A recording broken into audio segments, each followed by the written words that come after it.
जैसे दो भाई थे, ध्यान से सुनना। एक भाई का नाम था कर्मवीर और एक भाई का नाम था धर्मवीर। दोनों भाई विपरीत। कर्मवीर कर्म पर विश्वास करता था, भगवान को, संतों को, साधुओं को बिल्कुल नहीं मानता।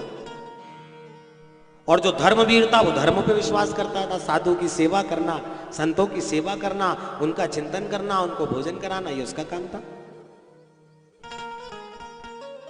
यदि कोई संत महात्मा घर आ जाते या मिल जाते या भोजन कराने धर्मवीर बैठ जाता तो कर्मवीर को बड़ी तकलीफ होती। ये महात्मा दुनिया को पागल बनाते फिरते हैं, लोगों का माल खाते हैं, पेट बढ़ाते हैं, पागल बना के भाग जाते हैं। एक दिन संतों की टोली भजन कीर्तन करते करते धर्मवीर और कर्मवीर के गांव में आई। आते ही धर्मवीर ने प्रार्थना करी, सरकार जब आप इतने दिन बाद हमारे गांव में आए तो एक दिन हमारे यहां भोजन प्रसादी हो जाए। अरे बिल्कुल, क्यों ना, जरूर चलेंगे। पर बोले महाराज एक दिक्कत है। बोले क्या दिक्कत है? बोले मेरा जो भाई, छोटा भाई कर्मवीर है, वो संतों महात्माओं को बहुत बुरा बुरा बोलता है, गाली देता है। वो धर्म पे, भगवान पे विश्वास नहीं करता महाराज। बस उसका थोड़ा सा दिक्कत आएगी। संत महात्मा बोले चिंता काय को करते हो, हमें तो लोगों की सुनने की आदत है, हम तो सुन लेंगे, चलो तुम। बोले ठीक है। अब जैसे ही इसने आते देखा कर्मवीर ने कि मेरे घर में महात्मा लोग आ रहे हैं, तो जल्दी से कमरे में घुस गया, अंदर कुंडी लगा ली और शांत बैठ गया। अब महात्माओं का बढ़िया, महात्माओं ने अपने हाथों से बढ़िया टिक्कर बनाई, जय जयकारे लगाए, सीताराम सीताराम कह के भजन किया, प्रेम से भंडारा पाने लगे। और कर्मवीर अंदर ही अंदर महात्मा को गाली दे रहे। महात्मा को कोई काम नहीं, लोगों को पागल बनाते फिरते हैं, दूसरों का धन खाते, पेट बढ़ाते, मोटे होते जा रहे हैं दिन रात। महात्माओं ने जय जयकार करी, भोजन पाया। और भोजन जैसे ही हुआ तो संतों की टोली जाने लगी।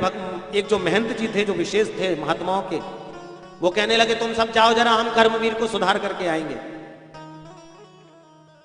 धर्मवीर कहता महाराज आप क्यों उसके चक्कर में पड़ रहे हो, आपको बुरा भला कह देगा, गाली कर देगा, परेशान कर देगा, आप मानते क्यों नहीं हो? बोले नहीं, अब हम आए तो तुम्हारे भाई को सुधार के ही जाएंगे। बोले वो बाहर ही नहीं आएगा। बोले निकालो उसको बाहर। बोले वो नहीं आने वाला जब तक आप जाओगे।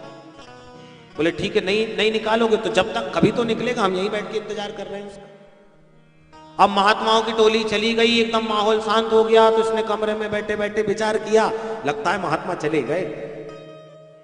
धीरे से जैसे ही इसने कुंडी खोली तो महात्मा जो महंत जी थे, उन्होंने जल्दी से कर्मवीर का गला दबा करके और कर्मवीर के पेट में बैठ गए।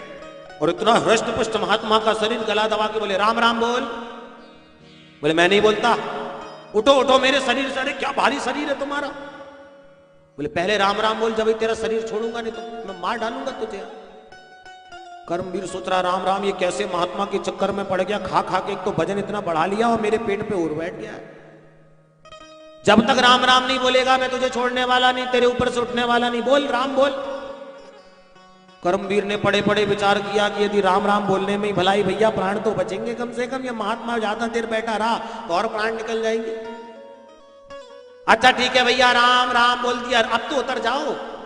महात्मा उतर गए। बोले सुनो कर्मवीर, तुमने राम राम तो बोला है, पर तुमसे एक प्रार्थना है, ये राम राम बोलने का यदि तुमसे कोई मूल्य मांगे, इसकी कोई कीमत मांगे तो कभी किसी को कोई इसकी कीमत देना मत, इसे बेचना मत।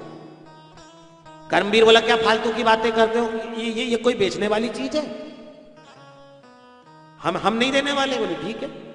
महात्मा तो इतना बोल करके वहां से चले गए। आगे चल करके कर्मवीर का देहांत हो गया, कर्मवीर मर गए।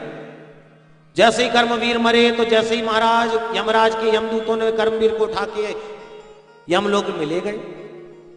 अब जैसे ही यमलोक में ले गए महाराज, तो चित्रगुप्त ने इसका खाता खोला। खाता खोलते ही पूछा क्या है इसकी जीवन में, क्या अच्छा क्या बुरा किया।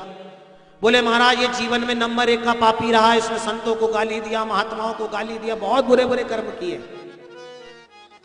बस महाराज इसकी खाते में एक ही चीज बहुत बढ़िया दिख रही है कि एक बार इसने धोखे से एक महात्मा के कहने पर अपने मुंह से एक बार राम का नाम लिया था। बोले अच्छा ऐसा है। बोले हाँ। तो यमराज ने कर्मवीर से पूछा, कहो कर्मवीर, तुमने एक बार एक महात्मा के कहने पर धोखे से राम नाम लिया, इसके बदले में तुम क्या चाहते हो? कर्मवीर को याद आ गया, महात्मा ने कहा था यदि कोई तुमसे राम नाम के बदले में कोई मूल्य मांगे, कोई कीमत मांगे तो उसकी कीमत किसी को बताना मत। कर्मवीर बोला पहले ये बताओ ये राम नाम की कीमत क्या है? यदि मैंने कोई छोटी मोटी चीज मांग ली तो मैं तो सस्ते में पड़ जाऊंगा, घाटे में पड़ जाऊंगा। ये राम नाम की कीमत क्या है पहले ये बताओ मुझे, मूल्य क्या है इसका? यमराज बोले चित्रगुप्त तुम जानते हो क्या राम नाम की क्या कीमत है? बोले नहीं हम तो नहीं जानते। बोले किससे पूछे? बोले काम करते हैं इंद्र से पूछते हैं। बोले चलो हमारे साथ। कर्मवीर बोला ऐसे नहीं जाऊंगा, मैं जो पैदल चलने की आदत नहीं, गोदी में उठा के लेके चलो तो ही जाऊंगा, नहीं तो मैं नहीं जाने वाला। यमराज बोला बड़ा जिद्दी आदमी है भाई, एक तो एक बार धोखे से राम नाम लिया उसमें भी इतनी अकड़ बता रहा, चल भैया ले चल। एक तरफ चित्रगुप्त ने पकड़ लिया, एक तरफ यमराज ने पकड़ लिए, लेके चले गए। इंद्र के पास आए, कहते महाराज ये व्यक्ति ने जीवन में एक बार धोखे से एक महात्मा के कहने पर राम नाम लिया। अब आप बताइए ये बोल रहा है कि राम नाम की क्या कीमत है, क्या मूल्य, अब इसे क्या बताएं क्या कीमत? महाराज आप जानते हैं राम नाम की क्या कीमत? इंद्र बोला भैया हम तो भोग विलास के देवता हैं, अपने इंद्रलोक में आराम करते हैं, हमें भी नहीं पता राम नाम की क्या कीमत है। बोले किसके पास चले? बोले काम करते हैं ब्रह्मा जी के पास चलते हैं। पर बोले लंबा सफर, एक काम करो क्या करना चाहिए? बोले मैं पैदल नहीं जाने वाला, मैं यहीं रुक जाऊंगा। यदि मेरे को लेके चलना है तो पालकी में बिठा के चलो। तुरंत पालकी का प्रबंध किया, एक तरफ इंद्र खड़े हो गए, एक तरफ यमराज चित्रगुप्त लग गए, पालकी में लेके पहुंच गए ब्रह्मा जी के यहाँ। ब्रह्मा जी देखिए इसका नाम कर्मवीर है, एक बार एक महात्मा के धोखे से कहलवाने पर इसने धोखे से राम नाम लिया, और जब हमने इससे पूछा कि राम नाम के बदले क्या चाहिए तो कहता पहले इसकी कीमत बताओ। ब्रह्मा जी आप क्या जानते हैं राम नाम की क्या कीमत? ब्रह्मा जी बोले अरे भैया राम नाम की कीमत तो हमें भी नहीं पता। बोले राम नाम की कीमत जानना है तो शिव जी के पास चलो, क्योंकि वो दिन रात राम नाम का स्मरण करते हैं। राम रामेति रामेति रमे रामे मनोरमे सहस्त्र नाम तत्तुल्यम राम राम राम नाम वरानने। दौड़े दौड़े भोलेनाथ के पास आए, भोलेनाथ ये ना इस व्यक्ति का नाम कर्मवीर है, इसने जीवन में एक बार एक महात्मा के कहने पर धोखे से राम नाम लिया, और अब ये राम नाम की कीमत पूछ रहा है। महाराज इसे राम नाम की कीमत बताना है, बताइए क्या कीमत है? आप तो दिन रात राम का नाम लेते हैं। भोलेनाथ बोले मैं दिन रात राम का नाम जपता हूं, मुझे राम का नाम जपने में आनंद भी बहुत मिलता है, पर इतने वर्षों से राम का नाम जपने के बाद भी मैं भी राम नाम की महिमा को नहीं जानता। अरे राम राम, जब आप भी नहीं जानते तो कौन जानता होगा? बोले स्वयं राम जी जानते होंगे। तो बोले महाराज तुम भी लग जाओ पालकी में।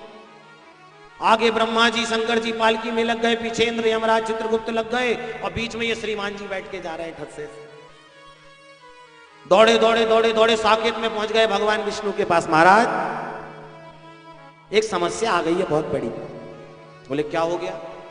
बोले ये व्यक्ति, इसका नाम कर्मवीर है, इसने जीवन में एक बार धोखे से राम का नाम लिया और उसकी कीमत मांग रहा है, और हमें कीमत पता नहीं है। महाराज आप ही बताइए राम नाम की क्या कीमत होती है? राम नाम की क्या कीमत है महाराज? भगवान मुस्कुराने लगे। बोले सबसे पहले तो उसे पालकी से उतारो। बोले उतार दिया। बोले मेरी गोदी में बिठाओ। बोले बिठा दिया। और गोदी में बिठा करके भगवान नारायण बोले सुनो, राम नाम की क्या कीमत है ये तो हम स्वयं भी नहीं जानते। राम न सकहि नाम गुण गाई। अरे महाराज तो फिर कैसे पता लगेगा राम नाम की क्या कीमत है? बोले देखो भैया मैं कीमत तो नहीं बता सकता, पर तुम्हें परिणाम बता सकता हूं। बोले क्या परिणाम है?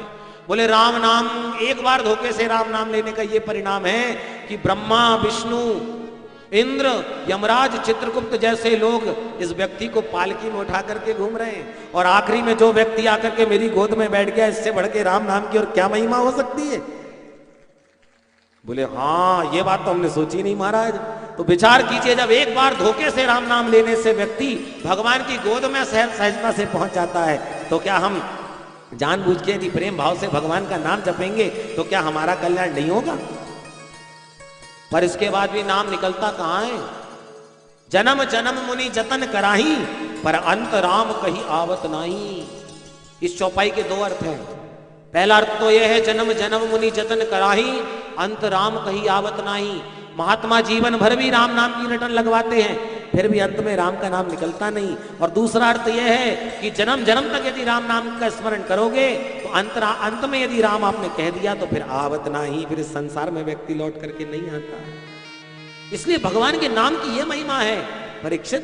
यदि धोखे से भी कोई भगवान का नाम ले, सो उसका भी कल्याण हो जाता है। समझ में आई कि नहीं आप लोगों को? प्रेम से कहो श्री राधे। कितनी अच्छी समझ में आई हो।